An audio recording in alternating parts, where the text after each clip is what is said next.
Pregunta que todos nos podríamos hacer. ¿Qué podemos hacer para crear juntos un futuro mejor? Hablamos de crear, hablamos de juntos, hablamos de futuro y hablamos de mejor.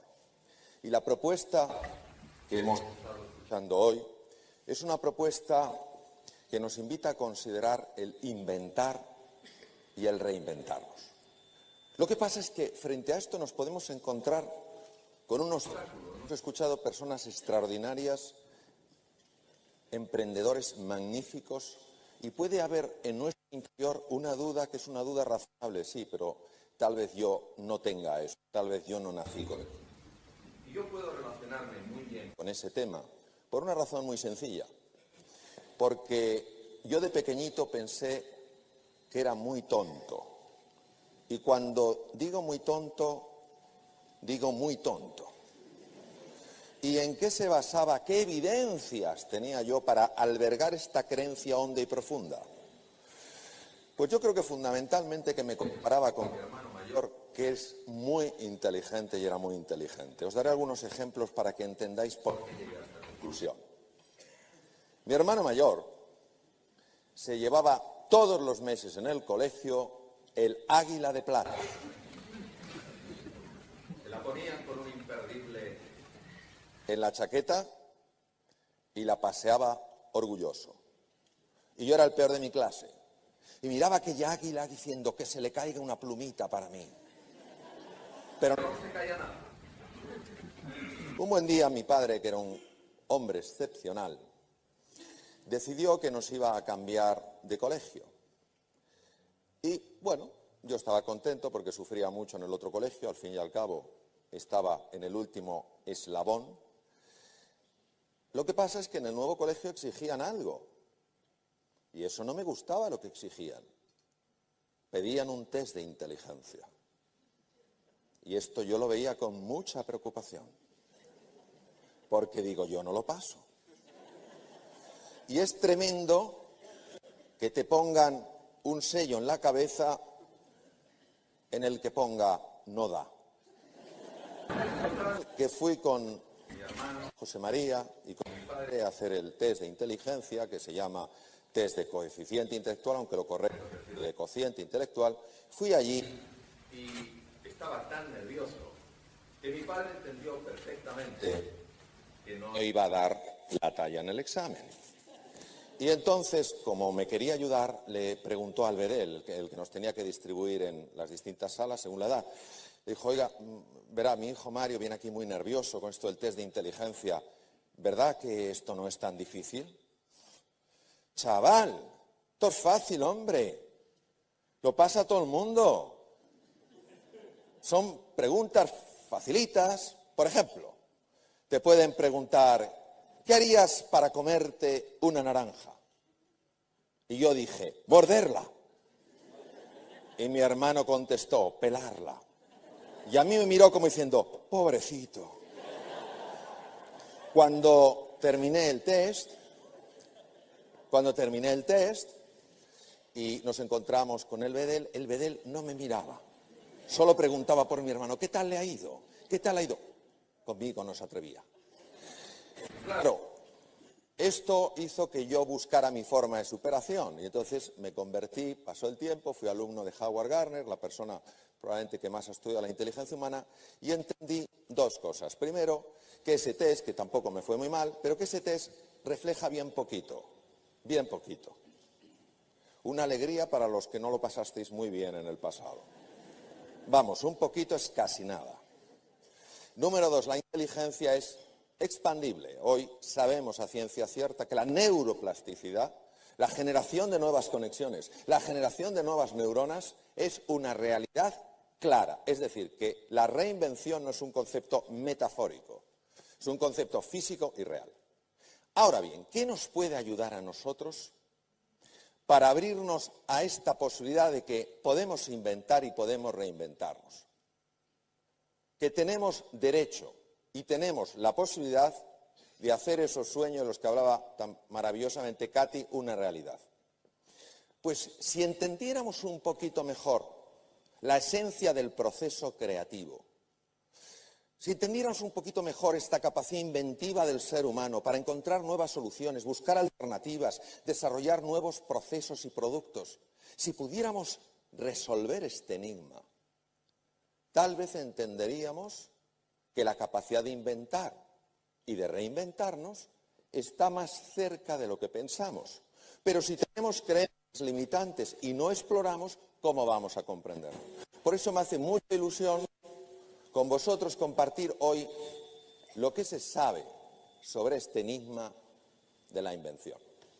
Y para que sea más claro, voy a utilizar un ejemplo real que ocurrió a finales del siglo XIX, porque nos va a servir como columna vertebral para comprender con mucho detalle y mucha profundidad el proceso de la invención. En aquella época había una sustancia que se utilizaba mucho que se llamaba el benceno, a todos nos sonará, pero nadie ha conseguido descifrar la estructura molecular del benceno. Muchos químicos andaban con intentando saber cuál era esta estructura, pero nada les daba una pista. Las estructuras químicas del pasado no servían para entender las características de esta sustancia llamada el benceno. Un químico alemán llamado Kekulé se había pasado mucho tiempo buceando, analizando, reflexionando sobre la naturaleza, sobre la estructura química del benceno. Y afortunadamente describió lo que le sucedió cuando esa estructura se le apareció ante los ojos. Se le reveló. Estaba una fría noche de invierno, sentado en mi sillón de piel roja, frente a mi chimenea, reflexionando una vez más sobre esa extraña estructura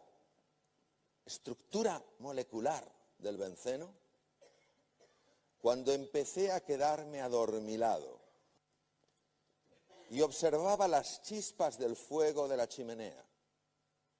Y de repente vi cómo esas chispas salían de la chimenea, empezaban a dar vueltas por el techo, como si fueran una gran serpiente que súbitamente se mordió la cola. En ese momento abrí los ojos y supe con certeza absoluta que la naturaleza química, la estructura molecular del benceno era un anillo hexagonal. Frente a esto podemos dar dos lecturas. La primera es la básica. Había bebido mucho o fumado algo raro. Lógica. Pero estamos en el ser creativo y en el ser creativo damos otras lecturas. ¿Qué le pudo ocurrir a Kekulé? En base a lo que la neurociencia nos dice hoy. Es que es de tal claridad que el enigma se va a desplegar ante nuestros ojos de una manera sorprendente. Primero, Kekulé era un hombre que llevaba tiempo reflexionando con hondura, profundidad, determinación y persistencia sobre esa estructura molecular que se le escapaba. No se puede entender la invención sin comprender que es también un estado de ánimo. Y con un estado de ánimo bajo, deprimido, no se puede inventar. ¿Por qué? Imaginaros que tenemos esta goma. Esta primera fase, que no es glamurosa, que nadie presume de ella, que es dura, implica el momento en el que la persona está poniendo en marcha una parte de su cerebro que se llama área prefrontal, específicamente la llamada memoria funcional. ¿Qué hace la memoria funcional? Metáfora de un bosque llena de árboles distintos. La memoria funcional del área prefrontal del cerebro, justo detrás de la frente, lo que hace es analizar con absoluta precisión un cierto número de árboles y ver la conexión más inmediata que hay en esos árboles. Y esta parte dura implica pasión, implica entusiasmo. Entusiasmo viene del griego inmerso en lo divino. Porque solo si estás apasionado, solo si estás entusiasmado, puedes aguantar los obstáculos que te vas a encontrar en el camino. Esa persistencia, esa determinación, esa resolución, no pueden salir si no estás comprometido a hacer realidad tu sueño. Pero esta es una parte muy importante de la que ya hablaba en otro sentido el gran literato Hermann Hesse. La única manera de lograr lo que de verdad es posible es tratar de hacer una y otra vez lo imposible. Por tanto, todo aquello que sea una mentalidad positiva, una mentalidad ilusionada, apasionada por hacer realidad un sueño, está colaborando para que tenga lugar la primera fase, en la que la memoria funcional está analizando, en la metáfora del bosque, las distintas partes de ese problema con el que nos hemos enfrentado, que parece un muro insalvable y cuya solución parece inaccesible. Está trabajando el cerebro, pero aquí es el corazón el protagonista, con su pasión y su ilusión. Sin embargo, observemos la segunda fase en el proceso de descubrimiento de Kekulé.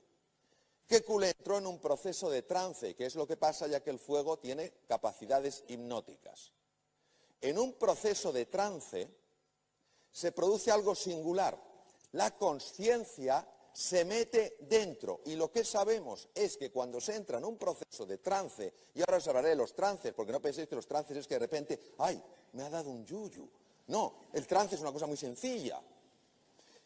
Se sabe perfectamente que en esta fase, muy en relación con lo que tú decías, Carl, el hemisferio derecho del cerebro empieza a producir un mar de ondas lentas, sincronizadas, que son ondas alfa. Es decir, tú ya has hecho ese trabajo intenso, has estudiado cada árbol del bosque, has visto las relaciones inmediatas y ahora, por alguna razón, el hemisferio derecho empieza a tomar eso y genera una actividad tan diferente que se observa en el electroencefalograma un patrón de ondas alfa sostenido y en el hemisferio derecho. Esto sucede en esos momentos en los que te das un paseo, que estás escuchando una música que te encanta, que te estás luchando o que estás durmiendo. Por eso, el mejor psicoterapeuta que ha existido, probablemente nunca, Milton Erickson, dijo: no me angustia resolver el problema, porque espero, fiado, curioso y fascinado, lo que se va a desvelar. Él entendía muy bien los procesos de trance, ya que fue el que creó la hipnosis ericksoniana. Luego tenemos la primera parte. La memoria funcional del área prefrontal ha estado estudiando cada árbol. Para eso hace falta tiempo, persistencia, ilusión, pasión. Y estableciendo pequeñas conexiones. Y ahora toda esa información se la ha pasado al hemisferio derecho, que cambia su actividad. Y hay un mar de ondas lentas, ondas alfa. Atención. En un momento determinado, la serpiente de fuego se mordió la cola y Kekulé abrió los ojos. Se sabe que ese momento, llamado momento eureka, momento ajá o epifanía, va precedido de una ráfaga de ondas gamma, las más rápidas que existen, justo de una zona del cerebro, la circunvolución temporal superior del hemisferio derecho. Es decir, tenemos ya todos los ingredientes, falta uno. Primero, si no estás apasionado por tu tema, si no tienes confianza en ti mismo y en que vas a encontrar algo, si no estás comprometido, si no tienes determinación y persistencia, no puedes ser creativo ni puedes inventar algo, no porque no tengas la capacidad, sino porque no estás haciendo lo que es necesario hacer. Pero eso no es bastante. Luego hay que llegar a ese slow, hay que bajar, hay que dejar que surja ese mar de ondas alfa en el hemisferio derecho, olvidándote el problema, dándote un paseíto, oyendo música, teniendo una buena charla con amigos, leyendo un libro que verdaderamente te atraiga. Y entonces, solo entonces, tenemos la posibilidad de que ¡zas!, se produzca esa ráfaga de 30 milisegundos de ondas gamma y lo veamos. Pero claro, a veces esa intuición que nos llega del hemisferio derecho de la circunvolución temporal superior puede ser tan rara que dices tú, ¡ay, qué cosa más rara se me ha ocurrido! Y entonces volvemos a la lógica. Ese no es el momento de la lógica, es el momento de la apertura mental, de la fascinación y el asombro del niño. Oye, esto es rarito, pero es curioso. Esto pasa un poco a veces en las parejas, quienes tengáis pareja, vas con tu mujer o vas con tu novia, vas por la calle, te encuentras con un amigo, bueno, trabajas en la misma empresa, pero no en el mismo departamento. Hombre, ¿cómo estás, Mario? Qué ilusión, hoy te voy a presentar a mi mujer, le presentas, se va y te dice tu mujer, no me gusta nada. Y tú te quedas y dices, ¿en qué te fundamentas? Y dice ya, en nada, es como una intuición. Vale, no haces ni caso. Y al cabo de un tiempo este amigo te hace una enorme faena y te acercas de nuevo a tu mujer y con un espíritu abierto le dices, ¿cómo lo averiguaste? Bruja. Pues es eso. Son intuiciones que llegan del hemisferio derecho a la circunvolución temporal superior, pero nuestra mente racional tiende a descartarlas porque son un poco raras. Entonces, la cuestión es muy sencilla. ¿Por qué conformaros? ¿Por qué conformarnos? Con ser buenos, sí podemos ser excepcionales. Y estando en esta tierra, yo no me puedo ir sin hablar de uno de los grandes que ha habido en esta tierra. Pues esta tierra ha habido grandes, los hay y los habrá. Don Santiago Ramón y Cajal. Nació el 1 de mayo de 1852. Murió el 17 de febrero de 1934. Nació en Petilla de Aragón, provincia de Navarra. Ganó la cátedra de Valencia y por sus estudios y por su ayuda para vencer el cólera en Valencia le dieron su primer microscopio Zeiss binocular. Ganó la cátedra de Barcelona, segunda cátedra, y finalmente la cátedra de Madrid. Pero don Santiago está harto de no poder publicar en los journals importantes que eran todos alemanes. Él leía alemán y hablaba un poquito francés. Y se enfadaba cuando veía que en los journals internacionales comentaban cosas sobre el sistema nervioso que él sabía que eran falsas. ¿Por qué lo sabía? Porque él, utilizando la tinción de Camillo Golgi, el italiano, generó una modificación y pudo ver cómo el sistema nervioso se organizaba. Y dijo, pues esto es falso. Y lo están publicando. Pero es que además se enfadaba porque veía que se atribuían grandes descubrimientos que en este caso eran ciertos, pero lo había hecho antes.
Entonces dijo, yo tengo que ir a Alemania. Y se fue a la Facultad de Medicina. Atención, era catedrático, ¿eh? Dijo, me tengo que ir a Alemania porque, claro, es que están publicando cosas que yo ya publiqué hace tiempo y están publicando cosas que es falsas. Y es importante que la gente lo sepa. Pero Cajal, ¿qué va a hacer usted fuera? Que usted es español. No le dieron la ayuda económica para viajar en tren a Berlín. Fue a doña Silveria, Cajal tenía poco dinero, tenía 7 hijos. Le dijo, Silveria, tenemos que tirar de los ahorros.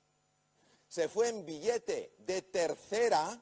Yo no he conocido viajar en tercera. He conocido la normal, la primera, la turista, pero tercera, eso hubiese sido tremendo. Bien, llega a Berlín, el Congreso, 1889, Congreso Internacional de Anatomía Patológica en Alemania. Cada patólogo, una mesa y un microscopio.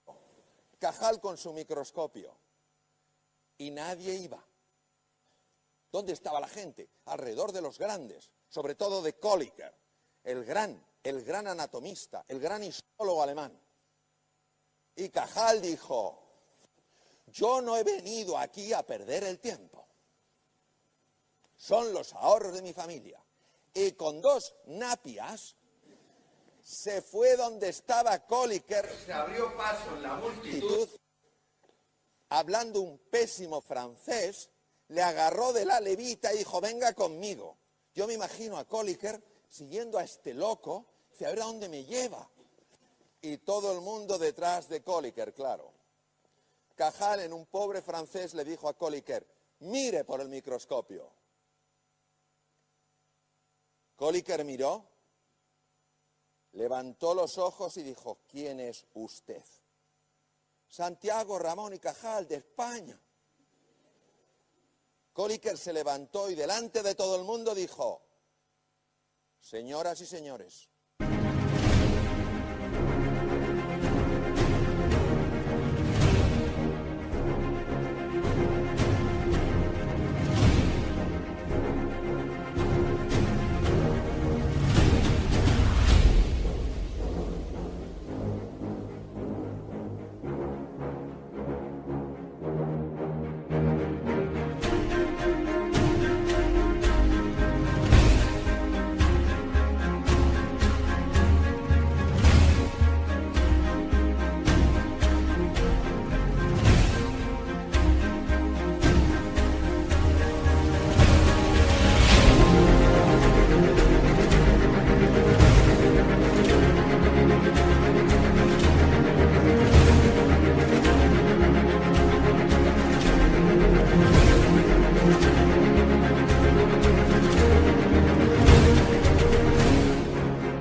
yo soy Kolliker y quiero que sepan que yo he descubierto a Cajal y me encargaré de que lo descubra el mundo entero. En 1900 Santiago Ramón y Cajal ganó el premio Moscú, que se le dio en París, un premio importantísimo, pero en 1905 consiguió la medalla von Helmholtz, la más importante en el mundo en la investigación patológica. No solo es que es una distinción increíble, es que pesa 530 gramos, es oro macizo. Y en 1906 ganó el premio Nobel de Medicina. Y Cajal nos dejó el siguiente legado: todo ser humano puede ser, si se lo propone, escultor de su propio cerebro. Por eso, al final, y con esto me despido, ¿por qué conformarse con ser buenos cuando podéis ser excepcionales? Gracias.